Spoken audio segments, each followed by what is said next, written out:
ప్రధాని మోదీ ట్రంప్కు బానిసగా పనిచేస్తారని తెలిపారు సిపిఐ జాతీయ కార్యదర్శి రామకృష్ణ.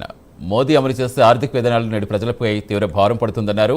12 ఏళ్ల పాలనలో మోదీ దేశానికి ప్రజలకు ఏం చేశారో చెప్పాలన్నారు. పవన్ కళ్యాణ్ జై అమరావతి అన్న, జై ఆంధ్ర అన్న అంతిమంగా ప్రజలకు మేలు జరగాలన్నారు రామకృష్ణ. రాజధాని విషయంలో చంద్రబాబు ప్రజలకు అరచేతిలో వైకుంఠం చూపిస్తున్నారన్నారు.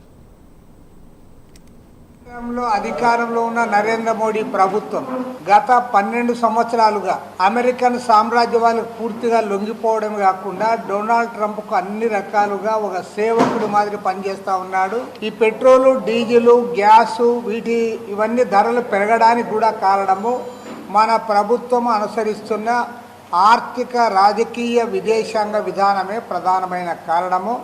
దాని పర్యవసానంగానే ప్రజలపైన భారాలు మోపుతాం. అందుకు ఇవాళ ప్రభుత్వాన్ని మేము ప్రశ్నిస్తూ ఉన్నాం. అయ్యా, నువ్వు భారతదేశానికి చేసింది ఏముందో చెప్పమని అడుగుతా ఉన్నాం. దేశవ్యాప్తంగా ప్రచారోద్యమ కార్యక్రమాన్ని మేము నిర్వహించబోతా ఉన్నాం. ఆగస్టు 6వ తేదీ నుండి ఆగస్టు 15వ తేదీ స్వాతంత్ర దినోత్సవం నాటి వరకు దేశవ్యాప్తంగా అన్ని రాష్ట్రాల్లో కూడా కేంద్ర ప్రభుత్వ ఎన్డీఏ ప్రభుత్వాల యొక్క అసలు నైజాన్ని ప్రజలకు వివరించడానికి, కార్పొరేట్లకు అనుకూలంగా అంబానీలకు, అదానీలకు సేవ చేసే పద్ధతుల్లో ఈ దేశ ప్రజలను అనేక రకాల ఇబ్బందులకు గురి చేసిన ఈ ప్రభుత్వ ప్రజా వ్యతిరేక విధానాలను నిరసిస్తూ పెద్ద ఎత్తున ఎండగట్టడానికి ప్రజల్లో ప్రచార కార్యక్రమాన్ని మేము టేకప్ చేయబోతా ఉన్నాం.